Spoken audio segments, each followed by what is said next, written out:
There is a time, there is a time that I was going for a mission. I don't remember when. But then when we were driving the car, first of all, when we were going, it rained so hard, and then the road became slippery, and then the car tire had a problem. But then because it was raining, we couldn't fix it. Or sort of, you don't want to get wet, so you're like, okay, we'll fix it. Let's just go down. And then in that time, I don't know how to explain this, but in that time, like out of the blue, out of the blue. I don't mean that there was a car coming from this side or coming from this side. The car appeared. I want you to hear me. The car appeared, and it parked on the other side.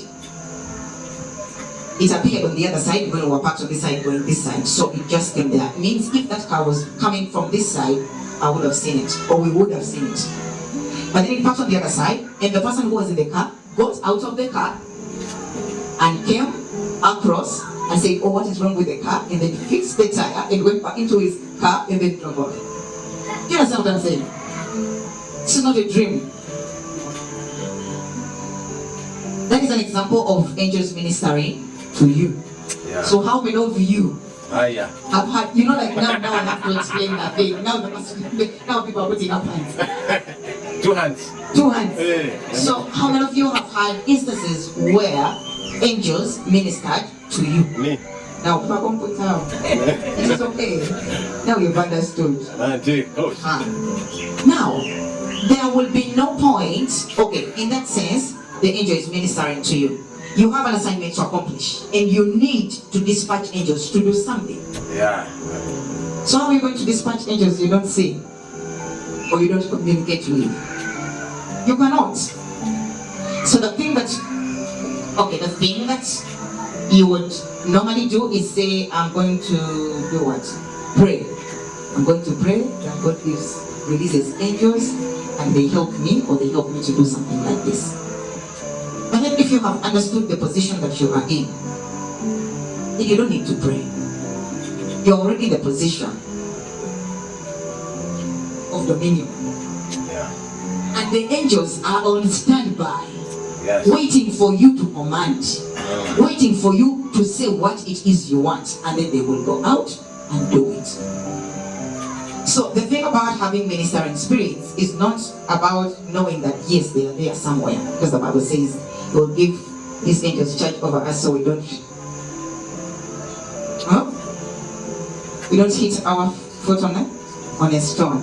So when I had just gotten the understanding of these things, and I was like, oh, that is what the Bible says. I used to walk when I'm closing my eyes, and I would be like, after all, they are angels, I will not fall.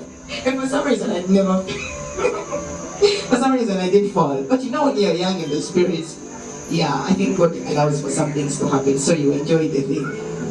I would walk. I'd be like intentional. I'd be like, oh, there are stones ahead.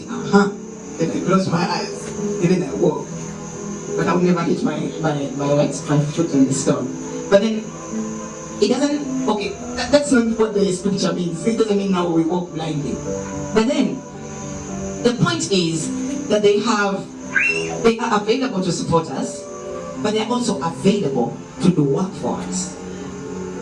Yeah. So if you have work that you need to be done, I'm not saying tell them to go and do your work in the office, or don't refuse to wash your dishes and then be like, angels, wash my dishes. No, I'm talking about spiritual things. If I don't put these disclaimers, I'm going to walk around and then be like, yeah, there are angels here to do everything for me. Angels, dress me up. They are cooking for me. No, they will carry out spiritual assignments. God will warn you on some things, like if your cousin is going to die, right? So you change that.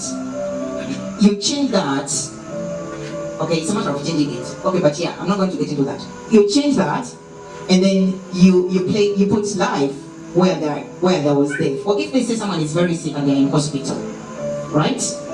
You can send angels to just clean them up. If once they say someone is going to have surgery, or they need surgery, or they need whatever, You can just have angels go there and, okay, if you can't go there, but you can, I'm not going to do that. You can go there and clean it up, but you can also send angels and they look on the person's stomach and clean them up, and then that's it. There is that understanding that now I have to go and visit someone in Mokono, and then I do what? I pray over them, because that is the original thing. But then we can do things better now. We can do things spiritually. We can manifest the power of God, we can release it, we can release healing, we can do it without moving, without physical movement. So when you have dreams like that, when the Lord speaks to you through visions, through communion, that is the job that you need to do. Angels and ministering spirits get into the culture of dispatching them to do the thing that you want them to do, because you can't do it, and asking them to do what you want them to do, then they also do what you want. It's the same. There must be some level of communication. They're waiting. My prayer is that your eyes can be opened, and then you see how many angels are around you when you are pretending to cry. Okay, you're not pretending, but like you are crying, so that God is not hearing you. But the angels are there waiting. What should we do? What should we do? They say, cry. No, God, please help me. And the angels are saying, we're here. You get the difference?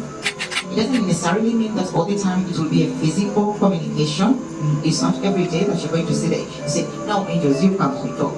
Someone then be like, now you come we talk. What do we do with this thing? No. It will not be like that. When the need is there, they will appear. Ask. Ask. Only ask. And then it will happen. Yes. Thank you so much. I have 3 questions about vision and 1 question about angels. The first question, have you ever had a vision while driving on a busy road? If yes, how do you manage to control the car? That is one. Then the other one, is it possible to have a vision in a trance?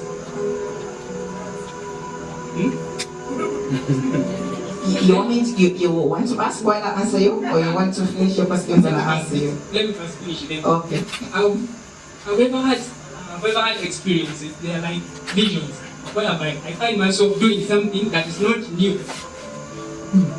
Like, I'm doing something, it's not already experienced. Yeah, it's not new. I'm dressed in the same clothes at the same time. I have to ask myself, what's the meaning of this?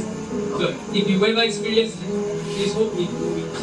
Then the other one, why is it that angels are not seen with our physical eyes, or they are not visible to each and every person? Why is it that they are seen by a few, like the selected ones?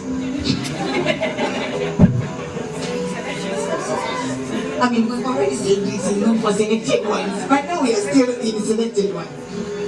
Okay, I'll start with the one of selected ones. Look, look, the same way that we are here, and this, we're learning things that are actually in the Bible, or we're learning them in a different way, right? That it is the same way that we have access to the knowledge of heaven, that other people still have the same Bible and have some other knowledge. These are realms. The answer to your question is because angels live in a different realm, and you must access that realm for you to see them physically. If you've not accessed that realm, you cannot see them. They are not physical beings. They are not physical beings. And you know what is so funny? It is easy for people to see demons. Someone can even say, oh, the demon was there, it was black, it was what? How did you see it? Because the same way you see the demon is the same way you should see the angel. But let the angel you never see. They live in the same realm. Demons do not, whatever thing we call demons or spiritual, whatever, they're not physical. They're not physical. In the world that we call the spiritual world is where angels are, is where those fallen angels are, and what? And by the way, I prefer to call them fallen angels and not demons. But if you can see a demon, then you can see an angel. They're in the same realm. So, seeing angels physically is not for selected few. It is just that those people have accessed that realm. And it means that you can also access that realm.